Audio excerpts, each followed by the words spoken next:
కరీంనగర్ జిల్లా వేములవాడలో సద్దుల బతుకమ్మ వేడుకలను ప్రభుత్వ విప్ ఆది శ్రీనివాస్ జ్యోతి ప్రజ్వలన చేసి ప్రారంభించారు. తెలంగాణ రాష్ట్ర వ్యాప్తంగా సద్దుల బతుకమ్మ వేడుకలు 9వ రోజుకు చేరుతాయని సందర్భంగా వేములవాడలో మాత్రం 7 రోజులకే సద్దుల బతుకమ్మ వేడుకలు జరగడం ఆనవాయితీగా వస్తుందని తెలియజేశారు. మహిళలు పలు కూడలలో ఆటపాటలతో సంబరాలు చేసుకున్నారు. మహిళలు బతుకమ్మ దాండియా ఆటలు ఆడుతూ సందడి చేశారు. వేములవాడ మూలవాగులోని బతుకమ్మ తెప్ప వద్ద మున్సిపల్ శాఖ ఆధ్వర్యంలో ఏర్పాటు చేసినటువంటి ఈ సందర్భంగా బతుకమ్మల నిమజ్జనం చేశారు. సాయంత్రం మొదలైనటువంటి బతుకమ్మ నిమజ్జన వేడుకలను రాత్రి వరకు కొనసాగాయి.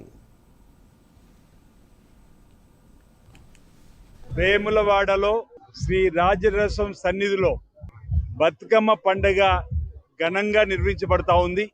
ఆడబిడ్డలందరూ కూడా తీరొక్క పూలతో బతుకమ్మను పేర్చి గౌరమ్మను పూజిస్తూ ఈ రోజు వేములవాడలో నిమజ్జనోత్సవ కార్యక్రమానికి అన్ని దారులు కూడా వేములవాడ పట్టణంలోని బతుకమ్మ తెప్ప వైపు ఆడుతూ పాడుతూ రావడం జరుగుతా ఉంది. దేవాలయంకి వెళ్ళినప్పుడు పూలతోని ఆ దేవుణ్ణి, స్వామివారిని, అమ్మవారిని ప్రార్థించేటువంటి సందర్భం. కానీ ఈ రోజు పూలకే పూజలు చేస్తూ పండుగ జరుపుకున్నటువంటి ప్రకృతిలో దొరికేటువంటి తీరొక్క పూలను తీసుకుని వచ్చి ప్రకృతిని ఆరాధించే పండుగగా ఆ పూలను బతుకమ్మగా పేర్చుకొని